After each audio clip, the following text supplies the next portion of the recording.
네, 선거 기간엔 책임지겠다라고 하면서 뽑아달라 말씀하시는 분들이 정치인들인데요. 선거 후에는 책임이 당신에게 있다, 책임지라라고 말을 많이 합니다. 국회가 열리지 않고 있습니다. 누구의 책임일까요? 앞서 저희가 더불어민주당 얘기를 들어보면서 국민의힘 책임이다 이런 얘기를 했는데요. 국민의힘에서는 어떻게 생각할까요? 김용태 최고위원 저희가 스튜디오에 직접 모셨습니다. 얘기를 나눠보도록 하겠습니다. 위원님 안녕하십니까? 네, 안녕하십니까. 국민의힘 김용태 최고위원입니다. 네, 비가 많이 오는데 또 스튜디오까지 오는데 예, 비가 오락가락하지만 또 그만큼 도움되는 비라 생각하고요. 오늘도 도움되는 얘기들 부탁드리겠습니다. 감사합니다. 자, 임시국회 소집 요구서 제출했습니다. 결국은 계속 협상이 지지멸렬하면 지지부진하면 민주당이 단독으로 하겠다 이런 의사로도 보이는데 앞서 오영환 원내대변인은 단독으로 하겠다가 아니라 냈지만 열어뒀다 이렇게 얘기를 했습니다. 어떻게 보십니까? 저는 이렇게 속담으로 표현하면 재벌은 남 못 준다라고 표현하고 싶습니다. 네. 민주당이 지난 5년간 많은 국민들께 실망을 드렸고 많은 국민들께서 민주당이 아쉬워하는 부분이 바로 민주당이 지난 5년간 독단적인 국회 운영이었습니다. 네. 대화 타협이라는 설득이라는 민주주의의 기본 원칙 없이 민주당이 공수처 3법이라든지 임대차법이라든지 최근에는 검수완박이죠. 이런 것을 밀어붙이면서 많은 국민들께서 민주당이 독단적으로 운영하는 민주당의 국회 운영에 두고 굉장히 많은 비판을 하셨고 이번에 심판을 받았죠. 네. 그런데 그럼에도 불구하고 원 구성이 민주당이 약속을 지키면 되는 것인데 여기에 대고 국민의힘에게 추가적인 조건을 달면서 마치 국민의힘이 약속을 이행 안 하는 것처럼 민생을 돌보지 않는 것처럼 프레임을 씌워가지고 본인들이 계속 주장을 하시는데 저는 민주당이 굉장히 잘못하고 있는 부분이라고 생각하고요. 빨리 약속한 만큼 원 구성 협의를 해주셔가지고 국회를 원만하게 운영할 수 있었으면 좋겠습니다. 예, 권성동 원내대표 얘기도 협치를 무너뜨린 전례라고 하는 거 보니까 이제 전반기 사실 상임위 구성이 어떻게 보면 민주당의 주도로 완벽하게 좀 만들어진 부분들이 있습니다. 대부분을 장악한 부분. 그걸 언급했던 것 같습니다. 그런데 지금 이제 법사위원장 요구대로 드리겠다. 근데 사개특위 열고 그다음에 이제 검수완박이라고 말씀하셨던 검찰청법 형사소송법 개정안 관련된 그 위원 관련된 헌재 관련된 얘기들 좀 취하하자. 이 요구는 받아들일 수 없다 이렇게. 아니 사개특위를 왜 거기다 조건을 다는지 저는 이해를 할 수가 없습니다. 왜냐하면 전반기에 이미 여야가 합의를 해서 법사위원장이 국민의힘의 몫으로 가져오는 것으로 되어 있는데 여기다 대고 사개특위를 말씀하시는 것은 민주당이 지난번 검수완박을 잘못해서 처리했는데 국민의힘이 마치 여기에 동의하라는 식으로 말씀하시는 거잖아요. 저는 글쎄요. 저는 동의할 수 없고요.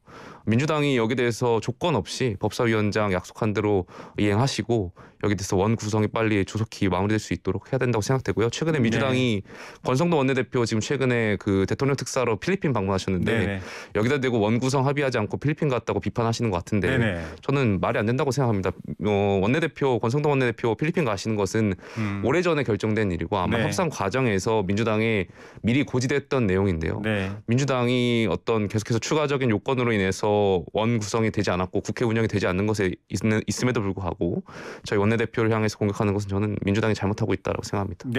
그러나 그럼에도 불구하고 저희 국민의힘도 집권 여당으로서 협치를 늘 고민해야 되고 여기에 대해서 빨리 민생 현안을 돌볼 수 있도록 노력하겠습니다. 관련해서 이제 지금 앞서 오영환 의원은 국회 안 열렸고 일 안 하는 것 같지만 민주당 민생 관련해서 구석구석 챙기고 활동하고 있습니다라고 얘기를 했고요.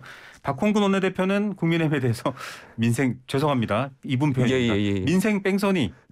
라는 표현을 쓰면서 왜 민생을 챙겨야 될 국회를 여는 데 있어서 협조하지 않느냐 이렇게 맹공하거든요. 그러니까 국민들 입장에서 바라볼 때요. 국회가 일을 하지 않는 것처럼 보이는데 그게 단순히 국민의힘 잘못이다, 민주당 잘못이다라고 생각하지 않으시거든요. 국민들은 여야 할 것 없이 저 정치인들이 세비만 챙기고 일 안 한다라고 판단하실 거예요. 그래서 그렇기 때문에 민주당도 여기에 대해서 잘잘못 가리지 말고 빨리 법사위원장 약속 이행하시고 빨리 민생 현안 챙길 수 있도록 노력해 주셨으면 좋겠습니다. 예, 만약에 민주당이 다 단독 처리해서 의장단 선출하고 또 상임위 구성까지 어느 정도 하는 순간 온다면 당 지도부에서는 어떤 대응하실 계획인가요? 글쎄요. 제가 아까 서두에 말씀드렸지만 그렇게 된다면 가정적인 질문이라 답하기는 좀 그렇지만 그렇게 된다면 민주당 재벌은 남 못 주는 것이 또 되겠죠. 예, 거기 그렇게 좀 뭔가 지금 만들어지고 있는 것 관련해서 그 핵심 사안이 교육부 장관, 그다음 보건복지부 장관, 이 박순애, 김승희 두 후보자에 대한 이제 청문회 예. 그거 안 열려고 지금 국회 안 되냐? 아까 이렇게 얘기를 하셨어요? 글쎄요. 저는 의심이라고 만약에 하면서, 네. 그 두 분에 향해서 뭐 네. 국회가 지금 공전하고 있어서 청문회가 열리지 않고 네네. 있지만 청문회 없이 그분을 임명하는 것은 좀 국정에 부담이 된다고 생각되고요. 네. 인사청문회를 통해서 그 두 장관을 후보자에 향해서 언론에서 많이 지적되는 부분들이 있는데 네, 검증. 이런 공직 윤리나 공직 역량을 국회 차원에서 검증해야 된다고 생각합니다. 네, 자 국민의힘 김용태 최고위원은 인사청문회 열어서 국민 눈높이와 또 국정 운영에 동력이 되도록 검증한다. 그런 답변을 주셨습니다. 당내 얘기로 좀 들어가 보겠습니다. 이준석 대표를 둘러싸고 많은 뉴스들이 쏟아졌습니다. 어떤 본질적인 분석보다는 보여지는 모습들이 많이 보도가 됐는데 배현진 최고위원과 충돌하는 모습이 자주 비춰지고 얘기가 됐습니다. 그 뒷배경에는 친윤계가 있냐 이런 분석들도 나왔고요. 글쎄요. 뭐 오늘 국민일보 기사를 보니까 친윤계가 아니고 이제 여권 핵심 관계자 발로 네. 이제 나오는 거 보니까 이제 이준석 대표와 친윤계가 아니라 이준석 대표와 여핵관과의 갈등인 것 여핵관이 같고요. 돼버렸군요. 글쎄요. 저는 이렇게 여핵관 분들께서 네. 이런 것들을 어떤 언론에 흘린다고 표현할까요? 네. 그래서 기사화시키는 것이 무슨 의도가 있는지 잘 모르겠습니다. 네. 이것이 여당 지도부와 윤석열 정부의 국정 운영에 분명히 부담이 될 것이고요. 네. 지금 정말 국민들께 죄송하지만 국정 지지율이 지난주에 비해서 좀 떨어졌죠. 네. 이거 관련해서 저는 이렇게 여권 핵심 관계자분들이 이런 기사를 내려는 의도가 오히려 이준석 대표를 도와주려고 하는 것 아닌가에 대한 엑스맨 이라고 생각돼요. 뭐 이렇게 해서 지지율이 계속 떨어지는데도 불구하고 네. 이준석 대표가 필요하다라는 여론을 만들어 주시기 위해서 이런 기사를 만든 것 아닌가에 대한 생각이 있고요. 네. 글쎄요, 저는 의도가 뭔지 좀 다분히 궁금합니다. 저도. 선거가 딱 끝나자마자 선거 때는 참 당대표가 목이 쉬도록 뛰었는데 끝나자마자 또 당대표를 향한 물론 또 밝혀야 될 의혹도 있습니다만 예. 이런 논란이 배경에 앞서 여핵관 얘기도 하셨지만 또 윤핵관 얘기도 하셨고요. 예. 배현진 의원이 좀 그 앞에 나서 있는 게 아니냐. 왜냐하면 이준석 대표가 디코이를 이제 물지 않으니 뭐 이런 표현을 쓰면서 했지 않습니까? 간장 이런 얘기도 나왔고요. 이준석 대표가 우크라이나 갔을 때 저희 국민의힘의 정진석 의원과의 어떤 설전을 벌이셨고 사실 당대표와 정진석 의원 간의 어떤 설전에서는 사실 이미지상으로 당대표 이준석 대표가 이길 수밖에 없는 구도였습니다. 그러니까 정진석 의원을 향해서 당내 많은 당원분들이 약간 그래도 아무리 어린 젊은 분이 잘못했을지라도 어른이 저런 식으로 말씀하시는 것은 좀 옳지 않다라는 뭐 많은 당원분들의 생각이 있었기 때문에 정진석 의원은 어쨌든 구도상 좋지 않다고 봤는데 여기에 배현진 의원이 당대표와 각을 세우면서 좀 달라진 양상이거든요. 그래서 배현진 의원은 그러면 어떤 분들과 의견을 같이 하고 있길래 저러느냐. 앞서 윤핵관이냐 여핵관이냐. 뭐 당대표 SNS에 뭐 저도 추측하건데 뭐 요즘 뭐 많은 기자분들 표현에 의하면 진간장이라는 표현도 많이 하시더라고요. 뭐 간장에 배현진 의원님 말씀하시면서 진간장 얘기를 하시는데 글쎄요, 그건 사실관계를 더 확인해야 될 것 같고요. 그래서 저는 뭐 국민 여러분들께 정말 죄송하고 빨리 여당 지도부가 지금 국민들 뭐 경제 위기고 정말 삼중고를 겪고 계신데 여당 지도부가 좀 이런 거에 있어서 현안을 챙길 수 있도록 하겠습니다. 좀 다른 얘기입니다. 그 에피소드에 가까울 텐데요. 이준석 대표와 배현진 최고위원이 회의석상에서 언성을 높여 싸우고 뭐 누가 유출하는데 막 이런 소리도 나오고 악수 대신 뿌리치고 또 들어오면서 또 어깨를 툭 치고 했는데 정작 댓글들 보셨나요 혹시? 봤습니다. 사귀어라. 두 분이 미혼이시니까 결혼해라 이럴 정도로. 지난주에 YTN의 방송에 출연하면서 아침 드라마를 보는 것 같다고 말씀드렸는데 정말 참 죄송하고요. 그 아침 드라마를 보면은 근본 없이 갑자기 싸우다가도 또 사랑하기도 하고 결국은 해피엔딩으로 끝나는데 저희 국민의힘도 좀 해피엔딩으로 잘 끝날 수 있도록 그래서 이제 언론들이 카메라를 켜고 있고 녹음을 하는 상황과 달리 비공개 회의에서는 그렇게까지 나서 있을까라고 하는데 실제 어떤가요? 최고위원이시니까. 언론에 공개가 됐잖아요. 지난주에는 뭐 지난주 상황은 사실 언론에 공개된 대로 비공개에서도 신경전이 있었고 서로의 말에 오해가 있다 보니까 그 곡해하시고 가다 보니까 좀 목소리가 높아지는 경우도 있었습니다. 자, 뭐 실제 또 최고위원으로서 또 비공개 회의 얘기를 다 저희한테 분위기를 전해주실 수는 없지만 뭐 걱정하는 만큼 뭐 이러다가 정말로 뭐 이제 또 비대위 체제로 갈 만큼 당이 흔들리냐. 아닙니다. 뭐 정치는 늘 갈등 속에 있고요. 그 갈등을 또 해결하는 네. 것이 정치잖아요. 어려운 것을 다 해결해 나가는 것이 정치고 복합 엔터테인먼트이기 때문에요. 네. 많은 국민들께 꼭 희망을 드리고 또 이렇게 봉합되는 모습을 보일 수 있도록 하겠습니다. 알겠습니다.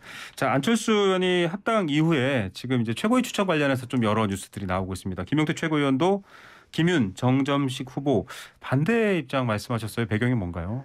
저는 이렇게 생각합니다. 정치를 하면 늘 타협의 순간이 있고요. 정치라는 네. 것이 플러스 정치를 해야 되기 때문에 제가 생각하는 것과 상대방이 생각하는 것을 합해 나가는 과정인데요. 그럼에도 불구하고 제가 늘 정치라는 목적 중에 반드시 지켜져야 된다고 생각하는 것이 절차 민주주의, 네. 이 절차적 정당성이라고 생각합니다. 민주당이 과거에 검수완박을 밀어붙이면서 제가 굉장히 많이 비판했는데요. 네. 절차적 정당성이 없었기 때문에 비판했거든요. 네네. 민영배 의원이 탈당한다든지 위장꼼수 탈당이라든지 아니면 대화 타협이라는 민주주의의 어떤 톨레랑스를 다 무너뜨렸기 때문에 비판받았고 절차적 하자가 있기 때문에 지금 문제되는 것인데 마찬가지로 안철수 의원의 추천한 목도 전 절차적 하자가 있다고 생각됩니다. 네. 왜냐하면 저희 국민의힘은 안철수 의원 개인과 합당한 것이 아니라 국내당과 국민의힘이 합당을 그렇죠. 했습니다. 그럼 합당 정신에 의해서 안철수 전 대표께서 추천 최고위원을 추천하실 때에는 일정한 절차를 거쳐야 된다고 생각해요. 네. 민주적 절차죠. 최소한의. 예를 들면 가령 과거 국민의당 출신의 국회의원분들 3분 계신데 네. 그분들과의 어떤 의사결정을 같이 하거나 네. 최소한 이분들에게 의견을 묻거나 네. 이런 동의의 과정, 설득의 과정이 있었어야 된다고 생각하는데 네. 이런 과정이 없었거든요. 네. 그러니까 제가 알기로는 안철수 의원 개인이 독자적으로 판단하시고 추천하신 거라고 네. 생각돼서 저는 이 김윤 위원장이나 정정식 의원 개인에 대한 호불호가 아니고 이 절차적 하자가 있기 때문에 반대하는 것이고요. 네. 지금이라도 안철수 의원께서 이 두 분에 대해서 그 최소한의 민주적 절차를 거친다면 뭐 네. 과거 국민의당 국회의원분들에게 의견을 구하고 동의를 구하는 과정을 거친다면 네. 저는 동의할 의사가 있습니다. 합당 이후에 여러 절차적 또 화학적 예. 결합 이런 과정까지 고려해야 된다 이런 얘기도 해주셨고 혁신위도 출범 당시에는 좀 당대표 흔들기처럼 뭐 이준석 혁신이냐 이런 말도 나오다가 일단 어느 정도 다 혁신위가 출범했고 구성됐습니다. 예. 그 뒤로 그런 뉴스는 안 나오는데 일단 혁신위의 최고 과제가 뭔가 궁금합니다. 뭐 여러 가지가 있겠지만 뭐 혁신회가 이 공천 혁신을 다룰지도 모르겠지만 제 네. 개인적인 생각은 공천 혁신까지도 다뤄야 된다고 생각합니다. 네. 민주주의에 있어서 공천이라는 것이 굉장히 중요하거든요. 네. 민주주의가 결과론적으로 사람을 잘못 뽑을 수는 있지만 그 사람을 추천하는 과정에서 특히 정당이 사람을 추천하는 과정에서 보이지 않는 손이 작용하면 저는 안 된다고 생각되고 네. 그것이야말로 민주주의의 정신의 위배고 헌법 정신 위배라고 생각합니다. 네. 그렇기 때문에 어떤 시스템화된 공천 누가 당대표가 되든지 우리 당이 정말 이길 수 있는 공천 당원 누구나 믿을 수 있는 공천이 자리 잡기 위해서는요. 혁신위가 이런 공천 시스템을 좀 고민해야 된다고 생각되고요. 이게 굉장히 어려운 문제입니다. 그렇기 네. 때문에 당장 이번 혁신위가 답을 내놓을 수 있을지도 저는 잘 모르겠습니다만 그런 고민을 조금이라도 해서 한 발 한 발 나아간다면 저는 그것만으로도 혁신위가 성공하지 않을까에 대한 생각이 있습니다. 혁신위에 이준석 대표의 입김이 좀 많이 들어갈 거다 이런 우려들은 그거는 아니라고 생각합니다. 왜냐하면 혁신위원 분이 지금 제가 정확히 몇 분 있는지 지금 헷갈리는데 네. 그 분 중에 이준석 대표가 추천하신 분은 혁신위원장 한 분이고 네. 나머지 혁신위원분들은 각 최고위원들이 추천했기 때문에 네. 저는 뭐 이준석 대표의 입김이 들어갈 거라고 생각하진 않습니다. 사실 좀 젊은 또 개혁적인 성향의 집권 보수 여당의 최고위원으로 계시잖아요. 예. 많은 분들이 이제 이준석 대표를 둘러싼 의혹과 또 여러 가지 윤리위 문제들도 있습니다. 좀 뜨거운 감자인데 선거가 끝나고 이런 젊은 이제 개혁적인 인사들이 물러나게 되면 다시 또 옛날로 돌아간다. 물론 야당 쪽에서 주로 해주는 비판이긴 합니다만 그렇게 얘기를 하고 있습니다. 예. 동의하시나요? 어떻게 보십니까? 글쎄요. 저는 뭐 그런 질문에 대한 답변보다는 네. 늘 우리 정치가 지금 민주당도 문제되는 것이 팬덤 정치고 네. 이런 것들이 문제되고 있는데 우리 정치가 지향해야 될 점은 이런 지지율 물론 중요하겠습니다. 이런 눈에 보이는 것들이 아니라 눈에 보이지 않는 원칙과 가치라고 생각해요. 상식이라든지 우리 당의 이념이라든지.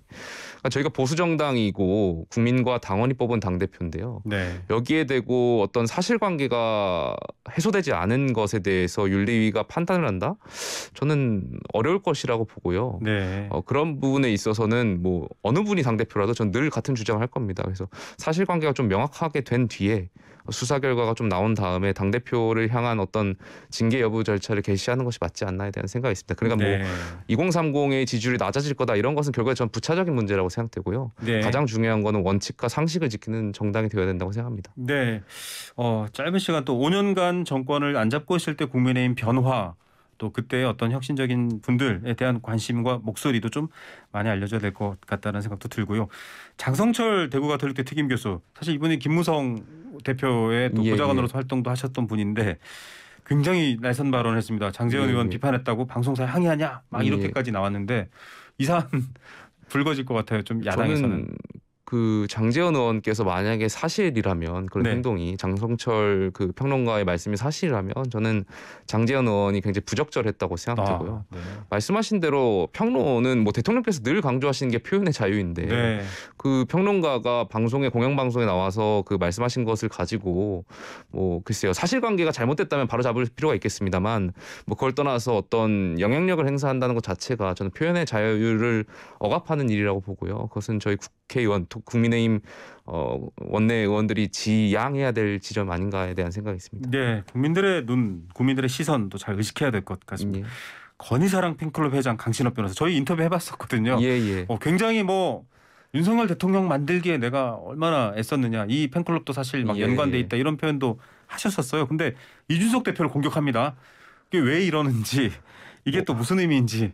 그래서 그분이 뭐 관심 받고 싶지 않나에 대한 생각이 있습니다. 제가 네. 그분을 자꾸 언급을 하면 기사화되고 자꾸 그분 이름이 언론에서 보도가 되면 네네. 그분이 좋아하실 것 같아가지고 제가 정말 참고 있다가 아무 말씀 안 드렸는데 최근에 계속 논란이 됨에도 불구하고 네. SNS에서 평론가들과 설전을 벌이고 네. 마치 본인이 여사와 친한 것처럼 그래서 독점해서 정보를 독점하고 사진을 독점해가지고 네. 이것을 마치 공개하는 것처럼 그렇게 해서 그 그래서 팬클럽 분들을 정보를 지배하시는 것 물어보면 같은데 늘 노코멘트 이렇게 얘기를 해버리세요. 네, 저는 이제는 좀 제가 말씀드려야 될 것 네네. 같아서 지난 월요일 날 말씀을 공개적으로 비판을 네네. 했고요. 정말 그분의 행동이 정말 국민들이 느끼시기에는 꼴사납다라고 표현하실 것 같아요. 네.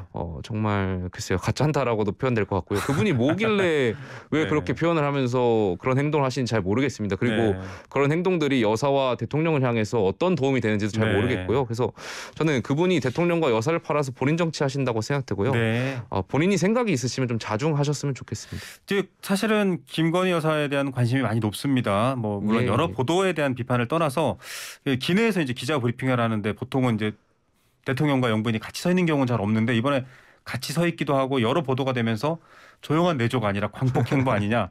부속실 그냥 공개 네, 예. 말고 설치해라. 네, 예. 이런 비판이 있습니다. 어떻게 생각하세요? 뭐 저도 제2부속실 설치를 검토해 달라고 말씀을 드렸었습니다. 네. 공개석상에서. 그런데 대통령께서 제2부속실 설치와 관련해서 약속 지키는 것이 중요하다라는 생각을 가진 걸로 제가 알고 있고요. 네. 또 꼭 굳이 제2부속실을 설치하지 않더라도 평시에는 부속실, 제1부속실에서 평시 업무를 하다가 여사께서 어떤 활동이 있을 때 네. 차출돼서 이렇게 여사의 활동을 도와드리는 그런 형태도 가능하니까요. 이건 형식에 대한 문제라고 생각되고요. 네. 어쨌든 대통령실에서 체계적인 지원은 필요하다고 저는 생각합니다. 예.